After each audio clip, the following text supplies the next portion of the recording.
it's Christine, and today we're going to be dealing with these two succulents right here because they were outdoors and it has been raining every single day for the past 2 weeks, guys, and we have some rot happening. But before I show you what I'm going to do with these and what the problems were here, you can see exactly what I'll be dealing with in a little bit. I'm going to show you how everything is doing outside and why this happened. So outside here in the garden, it has been raining a lot lately and the aloes are happy. Most of the succulents are doing pretty well despite the rains every single day. It's been raining really hard every day for the past week, and these succulents are pretty well acclimated out here, so they are doing well.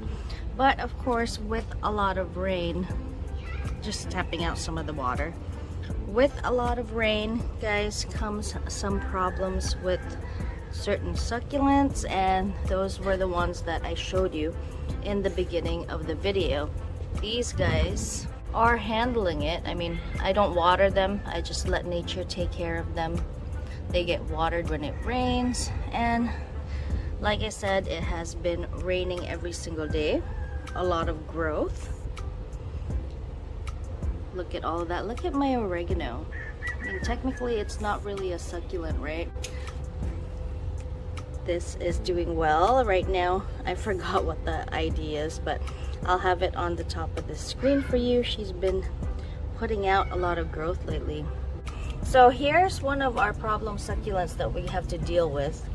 It was out there where it was getting a lot more rain, and here I have some leaves that were kind of a little, they looked like they were mushy. See, look at that when I take it off. So we're gonna deal with that in a little bit, and I'll explain exactly what happened. And here is my graptoveria Mrs. Richards, variegated, and I was showing you in the video earlier, it's having problems. It's been getting a lot of rain out here lately, and this stem here is showing signs of rot. See how that leaf just fell off? So we're gonna deal with that in a little bit, and I will show you exactly what has happened. But that stem is dead. Okay, so now that you saw what's been happening outside, let's deal with our succulents here that we are having problem with. This here is called an echeveria Ranioni lucita, and as you can see, I'm having some problems with leaves there. There doesn't seem to be any problems at the bottom here. It has a lot of babies, just some minor dry leaves, but I am concerned about what happened up top here. So what happens when your succulents are compact? This was really compact, guys. When it was a little more dehydrated, it was really closed up. What happens when it rains is that it tends to cup the water inside there. So if I'm not out there blowing out the water every single morning, which I haven't been doing, so now it cupped a lot of the water here, right there in the center, and these leaves actually turned really like watery and mushy, and I just haven't had time to get to it yet. So now we are removing them. That is exactly where the water has been stuck. You can see there's still some water there. I already blew out most of it to get tweezers to really get in there without damaging the other leaves, and that is exactly where the water has been getting stuck.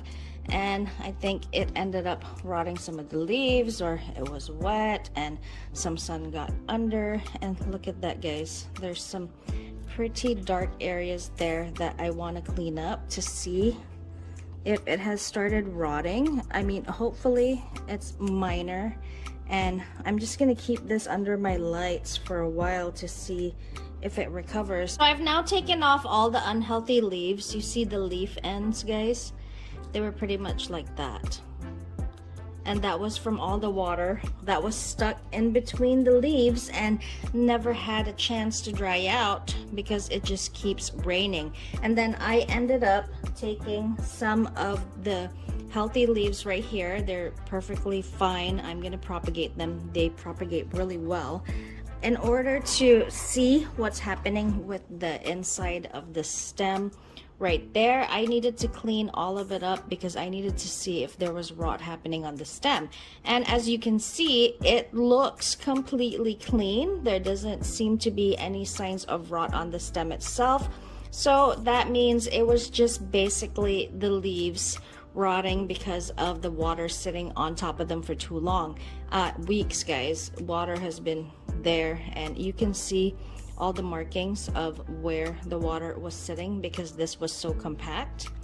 And I am now going to keep these under my lights so it can dry out nicely, and I'll probably put it outside again once the rains stop, or just keep it under my lights for a few months because it grows really well there.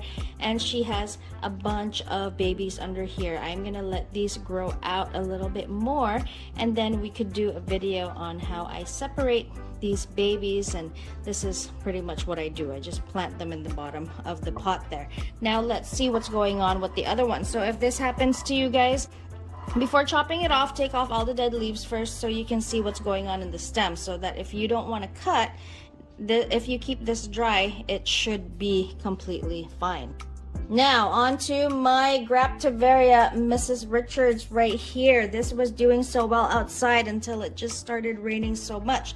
I noticed that one of them was kind of dropping leaves, which was this one right here. It's actually, I think, the main mother stem. It dropped a lot of leaves, like with just a little tap. Even though they're, you know, they're watered, they shouldn't just fall when you shake the pot like this, and that's basically what was happening. So I gave the stem a feel, and it is soft and spongy. When I show you guys up close, you can actually see right there. See that? How it's the stem has kind of wrinkled up a bit. There you go, see? You can see it when I do this. It's soft. A healthy stem will not do that, guys. That is rot. It has rotted from the bottom. I'm feeling the stem, and it is spongy there. And I know that it has climbed all the way to the top. Look, all the leaves that were just there fell off right there. But these are still perfectly healthy leaves. See that? No black ends. That should be able to propagate really well. Let's go ahead and cut it so we can see what happened there. This was basically overwatered from all the rain. That's stem rot. Shears are all washed and cleaned, and I'm gonna go ahead and cut every single one of these heads and just plant them as cuttings just in case. It's better to be on the safe side than to risk it and have all of them rot. So there it is, and I'll be potting it up and I'll show you how that looks after. And what I'm gonna do with these leftover stems is I'm gonna leave it alone in that pot and see if you know, the rot has spread all the way, and if all the roots are rotted, then these stems will just dry up and die, but the heads will be saved. And if it's still okay and there's still some life in there, then these stems will grow a bunch of new variegated graptoveria Mrs. Richards for me. So there's our leftover bare stems. I'm gonna keep these under my grow light so that it stays dry, because if I put it back out there, water can get in, or it might get more water, and then there's no leaves to absorb the water, and then these stems will just die instead of grow you babies. If you are going to put them back outdoors, I suggest you seal these cut ends with super glue so you know for sure that none of them will get moisture in it and cause rot. Okay, so here I have really well-dry, well-draining soil. It's a mixture of regular potting mix, perlite, and cocoa coir, 1:1:1 ratio. That is what I'm using. It's very well draining and dries quickly. And if you are a beginner, these ends here, you want to make sure that you let them callus for about 3 to 4 days before planting in the soil. But I'm going to keep these indoors under my lights. The soil is completely dry. There will be no moisture that gets to them. So I'm going to go ahead and just plant them as is without callusing. Like I said, if you do, you want to go ahead and callus it, because that way you know that they won't rot on you. I've done this many times. With enough experience, you'll know which ones you really need to callus and not to callus, but the best thing to do is callus it. I'm just putting some cinnamon here. Cinnamon has some antifungal properties that kill certain types of candida in the soil. Just put it on the cut ends like that, and I simply stick the succulent into the soil.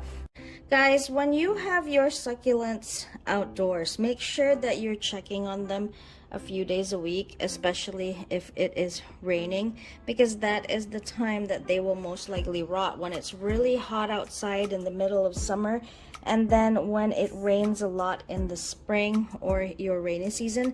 That is when you really always want to check on your succulents, because you never know, something could go wrong.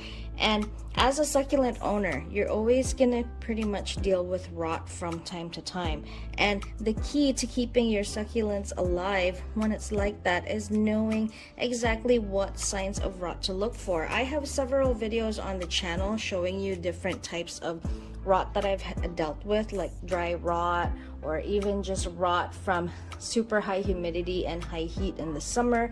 And then now this is rot from just way too much moisture and rain non-stop outdoors.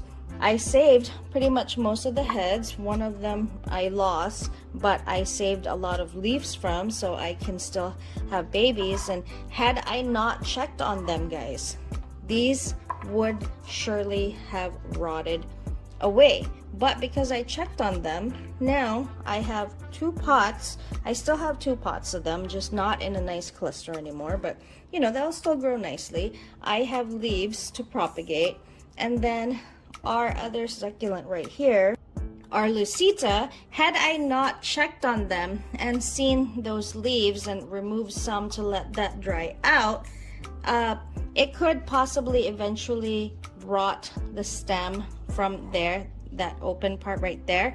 If I don't let that dry out and I keep it out in the rain, this will eventually stop rotting and we will lose the plant. It can start rotting from the top. It's not always from the roots.